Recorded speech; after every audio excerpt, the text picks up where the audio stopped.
Mr. Chang. "And what have we got for it?" Mountbatten asked. "He sits on his backside doing nothing, saving his ammunition and equipment for the civil war with the communists when the Japs are beaten." "A civil war he'll probably win," Stillwell said. "Do you really think so?" Mountbatten shook his head. "You know, in the West, Mao and his people are looked upon as agrarian revolutionaries, that all they want is land for the peasants." "And you don't agree?" "Frankly, I think they're more communist than the Russians. I think they could well drive Chiang Kai-shek out of mainland China and take over after the war." "An interesting thought," Stillwell told him. "But if you're talking about making friends and influencing people, that's up to you. Washington won't play. Fresh supplies of arms and ammunition must come from your people, not American sources. We'll have a big enough problem handling Japan after the war. China is your baby." The Dakota came toward them and stopped. A couple of waiting ground crew wheeled steps forward and waited for the door to open. "So you don't think I'm asking dear old Chairman Mao too much?" "Hell no!" Stillwell laughed. "To be honest, Louis, if he agrees, I don't see how he'll be getting very much in return for all that aid you intend to give him.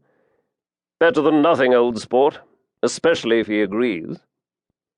The door swung open. A young Chinese officer emerged. A moment later, Mao Tse-tung appeared. He paused for a moment, looking toward them, wearing only a simple uniform and cap with the red star.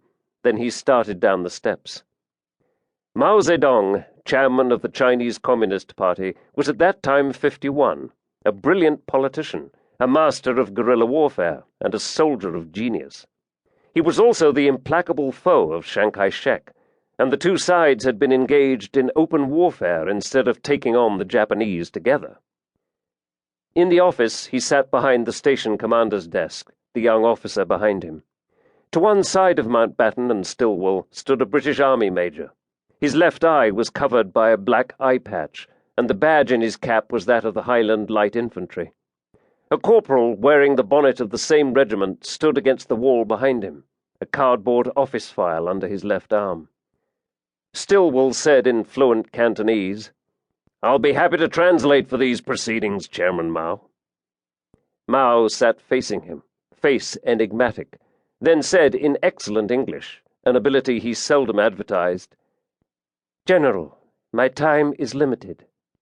Stillwell stared at him in astonishment, and Mao said to Mountbatten, "Who is this officer and the man with him?" Mountbatten said, "Major Ian Campbell, Chairman, one of my aides. The corporal is his batman. Their regiment is the Highland Light Infantry." "Batman?" Mao inquired. "A soldier servant," Mountbatten explained. "Ah, I see." Mao nodded enigmatically and turned to Campbell. "The Highlands of Scotland, am I right? A strange people. The English put you to the sword, turned your people off their land, and yet you go to war for them." Ian Campbell said, "I'm a Highlander, flesh and bone, 1,000 years behind me, laird of Lochdew Castle, and all around, like my father and his before me. And if the English need a helping hand now and then, why not?" Mao actually smiled and turned to Mountbatten. "I like this man. You should lend him to me." "Not possible, Chairman." Mao shrugged. "Then to business. I have little time. I must make the return journey in no more than 30 minutes. What do you offer me?" Mountbatten glanced at Stillwell, who shrugged, and the Admiral said to Mao, "Our American friends are not able to offer arms and ammunition to you and your forces." "But everything that Generalissimo needs they will supply?" Mao asked. He stayed surprisingly calm, and Mountbatten said, "I believe I have a solution. What if the RAF flew in 10,000 tons a month over the hump to Kunming, assorted weapons, ammunition, and so forth?" Mao selected a cigarette from an old silver case, and the young officer lit it for him. The chairman blew out a long plume of smoke. "And what would I have to do for such munificence?" "Something," Mountbatten said. "I mean, we have..."